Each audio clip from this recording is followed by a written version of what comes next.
직장에서 일하다 다치면 산업재해, 이른바 산재를 신청하는 게 당연합니다. 그런데 한 장애인 노동자가 일하다 다쳐 뼈가 부러지고 유상까지 했지만 산재 신청은 생각하지도 못했는데요.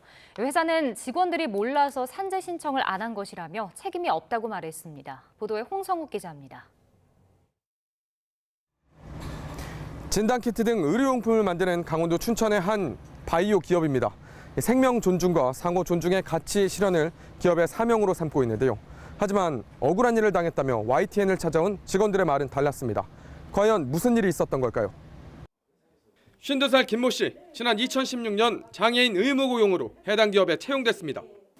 생산관리실 회계 업무를 맡았는데 문제는 업무 환경이었습니다. 사고로 왼쪽 다리가 불편한 지체 장애인인 김 씨가 다니기에 너무 가파른 계단과 통로. 2018년 서류를 옮기던 중 계단에서 넘어졌고 꼬리뼈 골절에 뱃속 아이까지 잃었습니다.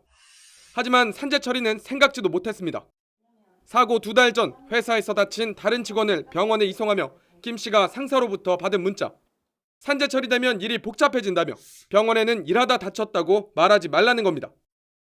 당시 문자를 보낸 상사는 3일 이상의 요양이 필요한 부상이 아니라 산재 처리하지 않았다고 해명했습니다. 하지만 김 씨가 기억하는 건 다릅니다. 그분은 찢어지는 사고여가지고 그게 한 5바늘인가 6바늘인가 꿰맸어요. 그러니까 봉합수 실수를 한 거죠. 3개월 더 쉬었던 것 같아요. 그래서 이런 사내 분위기 탓에 김 씨는 자신이 다쳤을 때도 산재 처리를 하지 못했다고 토로했습니다. 산재 은폐시키게끔 이렇게 지시를 했던 부분이 있기 때문에 저만 이렇게 산재를 신청한다라는 거는 있을 수도 없는 일이고 감히 생각도 엄두도 못 낼 일들이었죠. 병원비는 지원받았지만 회사에서 다쳤다는 기록은 남지 않은 겁니다. 김 씨는 지난 2020년 또 다른 직원 역시 손가락 신경을 잃는 사고를 당했지만 산재 신청을 하지 않고 결국 회사를 떠났다고 말했습니다. 손 관련돼서 의료보험 처리로 해서 내 보험을 하라는 얘기가 있었어요. 근데 그렇게 하게 되면 산재를 안 되고 내 질병으로 빠진단 말이에요. 왜 그렇게 해야 되냐 얘기하니까 돈 안 들어요 이렇게만 얘기해버리니까 되게 웃긴 거죠. 산재 신청이 되지 않는 이유를 묻자 회사는 직원들이 몰라서 그런 것이라고 답합니다.